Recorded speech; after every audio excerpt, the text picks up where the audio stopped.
Hey, it's John St. Augustine. Welcome to another episode of Notes from the North audio blogcast. Like it or not.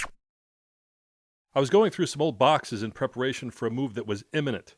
Buried in the stash of stuff was a ribbon and a book from the Belding School graduating class of 1973. The ribbons we wore proudly on graduation day, and part of the ritual was to go around the school the day before we got sprung and have other classmates and kids in the school sign their names on the ribbon and in the book. The school was named after Hiram H. Belding. He was one of the Belding brothers, not to be confused with Mr. Belding of Saved by the Bell, that were successful in Chicago in the silk business. I wonder how many hundreds and thousands of kids over the years that had played that playground knew that. It was named after a couple guys that were into silk. Back when I went to school there, we all knew each other from the ground up. There was no busing of kids in from other parts of the city, and I can't remember anyone getting a ride to school no matter how far away they lived. I was one of the lucky ones. I lived just a half a block away, so close that the lights mounted on the field house illuminated part of our backyard. On summer nights, it was really hard to sit and eat dinner with the back door open because I could hear all my buddies out there having a great time playing softball just down the street. But once the plates were cleared and cleaned and stacked, it was a mad dash to catch up with my buddies until the lights went off at 9 p.m. sharp. It was a glorious place and time to grow up.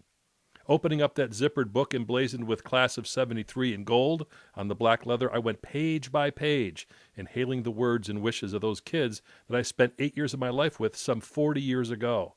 Some were just scribbled, mostly the boys, and others the handwriting was perfect cursive, mostly the girls.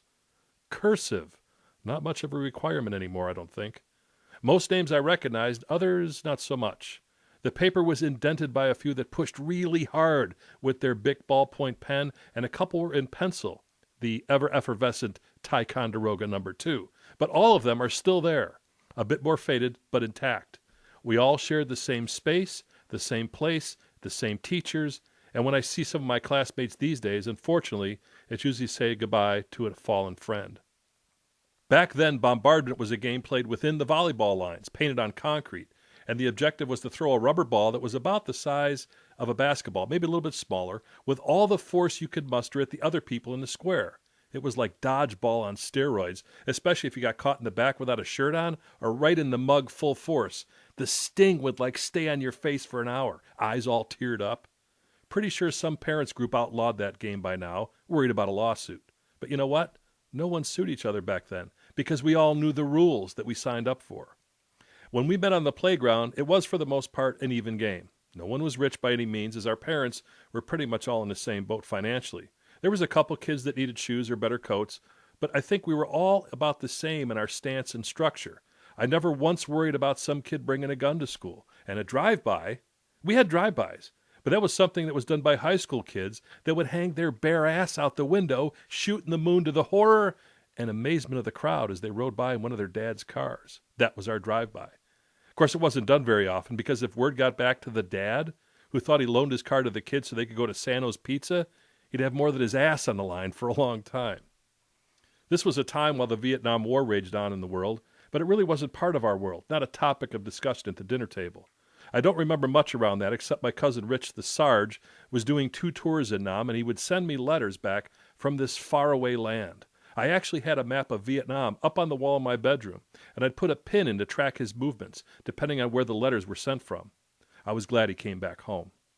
There were no imagined wars on Christmas back then, as portrayed by the media, and if we wanted to channel change, guess what? We got up, walked over, and did it ourselves.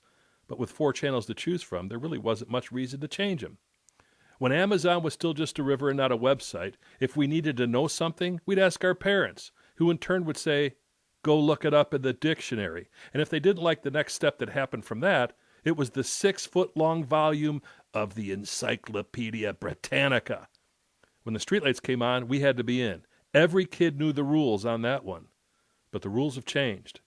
Streetlights don't have the same power to send hordes of kids running home, hoping their dad wasn't on the front porch waiting. And if he was, you'd take that final leap to hit the bottom step just as the lights hit full illumination, crossing the finish line just in time. Safe.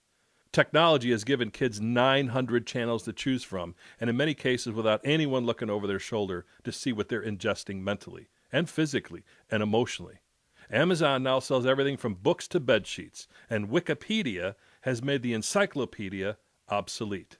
The word wars is now about storage sheds and cupcakes, and kids pay $69.95 to play video games recreating World War II. I keep thinking if you really want to experience war so much, join the military. And that sacred playground that I played on and skid my knees on is covered with rubber mats so no one gets hurt and sues the school. Much has changed in the 4 decades that I've been gone from there. The bombardment kids today have to deal with is not so much confined to the painted lines on asphalt. The rules have changed. Back then we had so much less, and we were so much richer for it.